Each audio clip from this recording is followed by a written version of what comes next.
രാജ്യത്തെ തീരങ്ങളുടെ സുരക്ഷ ഉറപ്പുവരുത്തുന്നതിനായി ഇന്ത്യൻ നേവിയുടെ നേതൃത്വത്തിൽ നടത്തുന്ന സംയുക്ത അഭ്യാസ പ്രകടനത്തിന്റെ ട്രയൽ വിജയകരമായി.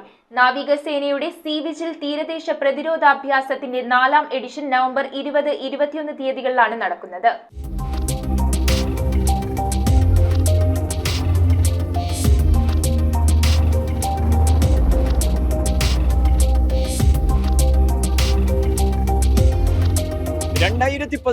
ഭീകര ആക്രമണത്തിന് ശേഷം രാജ്യത്തെ തീരങ്ങളുടെ സുരക്ഷ ശക്തിപ്പെടുത്തുക എന്നുള്ള ലക്ഷ്യം വെച്ചുകൊണ്ട് ഇന്ത്യൻ നാവികസേനയുടെ നേതൃത്വത്തിൽ വലിയ പ്രവർത്തനങ്ങൾ നടത്തിക്കൊണ്ടിരിക്കുകയാണ്. അതിന്റെ ഭാഗമായിട്ട് സീ വിജിൽ 2024 നവംബർ മാസം 20, 21 തീയതികളായി നടക്കുന്നു. സംയുക്ത അഭ്യാസ പ്രകടനങ്ങളാണ് ഇതിന് മുന്നോടിയായിട്ട് സംഘടിപ്പിച്ചിട്ടുള്ളത്. അതിന്റെ ഒരുക്കങ്ങൾ ഇന്ന് കൊച്ചിയുടെ തീരക്കടലിൽ നടക്കുകയാണ്. ഇന്ത്യൻ നാവികസേനയോടൊപ്പം തന്നെ 16 വിഭാഗങ്ങൾ ഒരുമിച്ച് ചേർന്നുകൊണ്ടുള്ള പ്രവർത്തനങ്ങളാണ് ഈ സീ വിജിലിന്റെ ഭാഗമായിട്ട് നടക്കുന്നത്. ഇന്ന് കൊച്ചിയുടെ തീരമേഖലയിൽ നടക്കുന്ന പ്രവർത്തനങ്ങൾ നമുക്ക് കാണാം.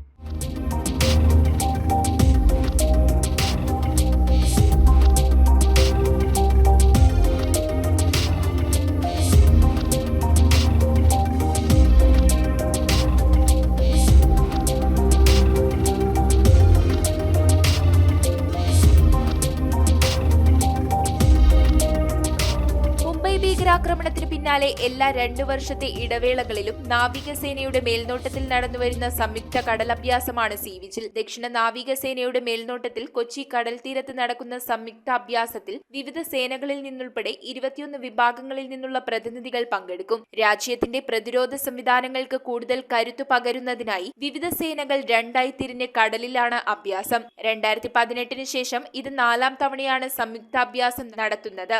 NCC കേഡറ്റുകളും ഇക്കുറി അഭ്യാസത്തിൽ പങ്കാളികളാവുന്നു എന്നതാണ് മറ്റൊരു പ്രത്യേകത. നവംബർ 20 നടക്കുന്ന ഒരുക്കങ്ങൾ കൊച്ചിയുടെ തീരക്കടലിൽ പുരോഗമിക്കുമ്പോൾ നേവിയോടൊപ്പം കസ്റ്റംസും കോസ്റ്റൽ പോലീസും പങ്കാളികളായി. 2019 മുതൽ ഓരോ 2 വർഷം കൂടുമ്പോഴും സീ വിജിൽ സംഘടിപ്പിച്ചുകൊണ്ട് ഇവിടെ രാജ്യത്തെ സുരക്ഷയുടെ കാര്യത്തിൽ യാതൊരു വിധത്തിലുള്ള വിട്ടുവീഴ്ചയ്ക്കും സൈന്യം തയ്യാറല്ല എന്ന് പ്രഖ്യാപിക്കുന്ന രീതിയിലുള്ള പ്രവർത്തനങ്ങളാണ് നടത്തിക്കൊണ്ടിരിക്കുന്നത്. അതിന്റെ ഭാഗമായിട്ടാണ് ഇന്ന് കൊച്ചിയുടെ തീരക്കടലിലും ഇത്തരത്തിലെ ഒരു സംയുക്ത സൈനിക അഭ്യാസ പ്രകടനത്തിന് വേദിയൊരുങ്ങിയത്.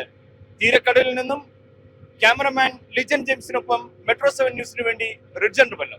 കുറഞ്ഞ പലിശ, കൂടുതൽ പണം, 30 വർഷത്തെ പാരമ്പര്യം, ഹൃദ്യമായ സേവനം, ഞൊടിയിടയിൽ പണം.